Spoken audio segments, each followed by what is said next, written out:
We strongly believe that if you're going to be the only person in that emergency department, you have to have the skills to do the procedures that need to be done in a time-critical manner. Welcome to the Built on Results podcast, a series of conversations about the issues, the advocacy, and the wins on behalf of emergency physicians. Dr. Tony Cirillo is president of the American College of Emergency Physicians. He recently sent a letter to the American College of Surgeons Committee on Trauma, raising ACEP's opposition to their proposal that would allow some hospitals to staff emergency departments with a physician assistant or nurse practitioner.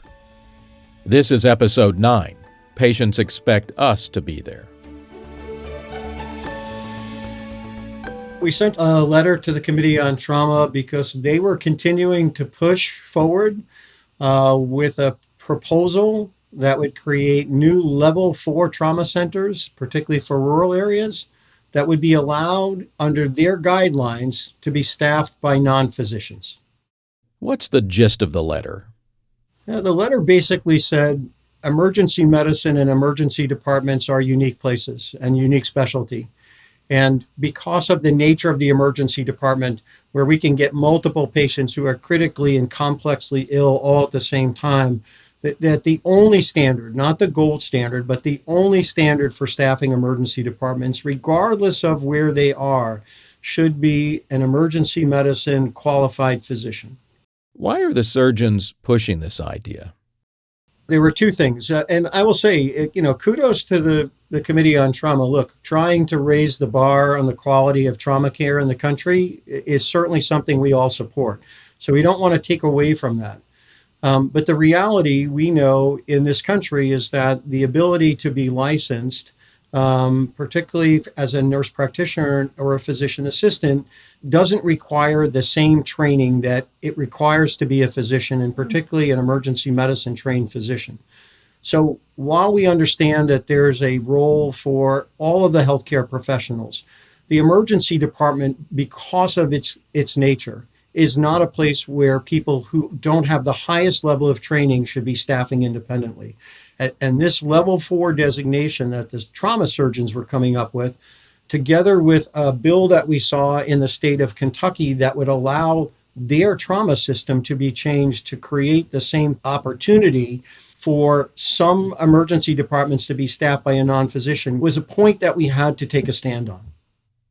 All of this was debated in Kentucky recently, where ACEP had to essentially engage and hold back a proposal to do exactly what the surgeons were suggesting. That's right. And look, we understand that staffing emergency departments across the country is a priority for the college and a priority for the specialty. And we want to staff them with residency-trained, board-certified, or board-prepared eligible emergency physicians.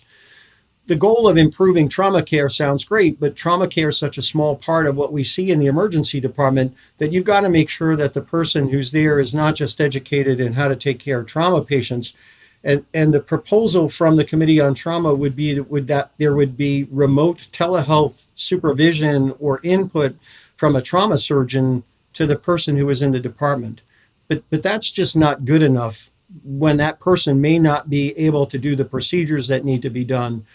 And for the other 95 or 98% of patients who can be critically ill, you've got to have a physician there who's appropriately trained and qualified. They said hospitals could choose if or how to implement this proposal, but we don't think that makes any difference here, do we? Yeah, they basically said, well, it won't be a verification, it will just be a guideline. And our perspective is that's one and the same. And again, I will say that, the House of Delegates at the AMA debated this very, very strongly.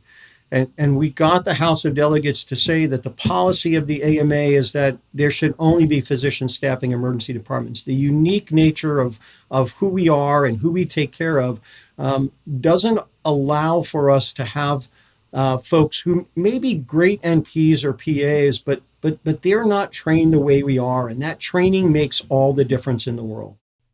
And there were some PAs and NPs who stood up in support of our position in the Kentucky debate.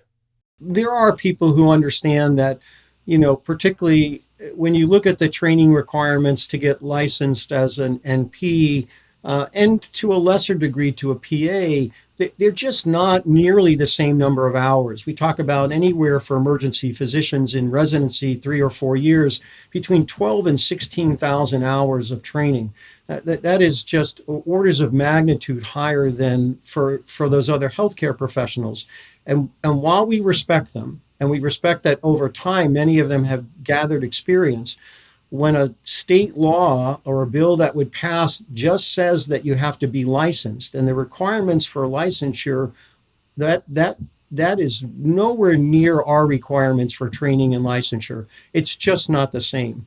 So while we respect that our NP and PA colleagues, particularly those who really have dedicated themselves to emergency medicine, we just can't in good faith say that a law that would allow someone who just got their degree to be the only person in an ED, that's not appropriate.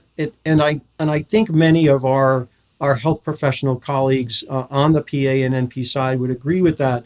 But it puts us all in this awkward position of having to defend our turf rather than focusing on what's the right thing for the patients. Do you have any thoughts about why the surgeons are really pushing for this? I respect that the surgeons have been, I'll say, leaders and collaborators with us on developing criteria and standards for trauma care for many, many years, right? And so we've had level 1, 2, and 3 trauma center designations and verifications. And to their point, that those programs are more than just who's the person in that department, which is true, but it is an integral part for us. And so their desire to raise the level of trauma care, particularly in rural areas, is certainly laudable, and bringing education and other resources like better equipment or quality assurance, all of those components of a program sound great and are great. But again, that the right person has to be there for all of the patients and not just trauma patients. And we strongly believe that if you're going to be the only person in that emergency department, you have to have the skills to do the procedures that need to be done in a time-critical manner. That's not going to be appropriate with telehealth supervision. Can you tell us how all of this is an example of ACEP advocacy at work?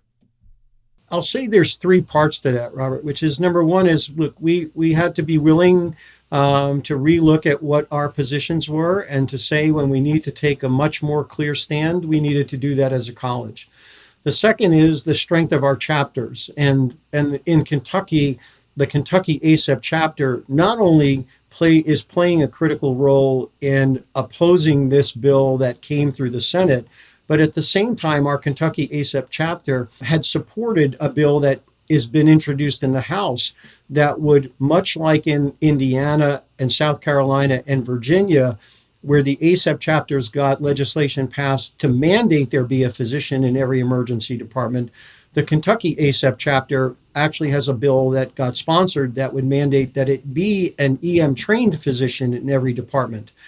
That's the second part. The third part is our standing and relationships in the AMA, and that our participation in the AMA and our being on every committee within the AMA and having an emergency physician, an ACEP member on those committees and building those relationships allowed us to reach into the AMA and say, we need your help. Are you satisfied with the way it's gone so far? I think we've done all the right things, and I think we've done them in the right way. We want to be respectful of the fact that the Committee on Trauma wants to improve trauma care. So do we. But we need to be respectful of that. There's a lot of other patients and a lot of other things to be considered. And again, as a specialty now for 47 years, we know what we need to do to staff an emergency department safely and appropriately, and we need the surgeons to be respectful of that. Every day from now until March 28th, we'll feature a different story about the work of ACEP and its chapters. We'll talk about advocacy wins and work still underway to make sure you can do your job. We kicked off the series on March 11th. You can listen to those conversations and read more about ACEP's work to guarantee physician leadership in the ED by clicking the links in the show notes. There's also a website, acep.org/results. You've been listening to the Built on Results podcast, a production of the American College of Emergency Physicians.